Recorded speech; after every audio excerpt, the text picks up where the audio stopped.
વિદ્યાર્થી મિત્રો, અહીંયા આપણને પ્રશ્ન આપવામાં આવે છે કે જો વર્તુળની ત્રિજ્યાના માપમાં 20% વધારો કરવામાં આવે તો તેના ક્ષેત્રફળમાં ખાલી જગ્યા વધારો થાય.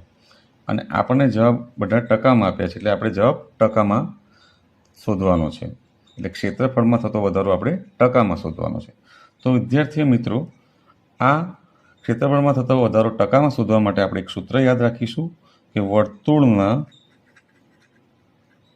ક્ષેત્રફળમાં થતો વધારો ટકામાં બરાબર 2a + a²/100, જ્યાં a બરાબર ત્રિજ્યામાં થતો વધારો ટકામાં લેવાનો છે આપણે. હવે વિદ્યાર્થી મિત્રો, આ સૂત્રની અંદર આપણે અહીંયા આગળ ત્રિજ્યાના માપમાં 20% વધારો કરવામાં આવે છે, એટલે આપણે એની જગ્યાએ 20 લઈશું.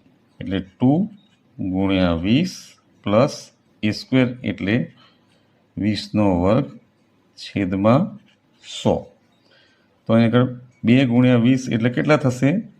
20 × 2 = 40 વત્તા અહીંયા 20^2 થશે 400/100. તો અહીંયા આગળ આ છેદ ઉડી જશે, એટલા માટે 40 + 4 બરાબર 44. આ જે 44 આવ્યો એ ક્ષેત્રફળમાં થતો વધારો ટકામાં આવ્યો છે, એટલે આપણો જવાબ થશે 44%.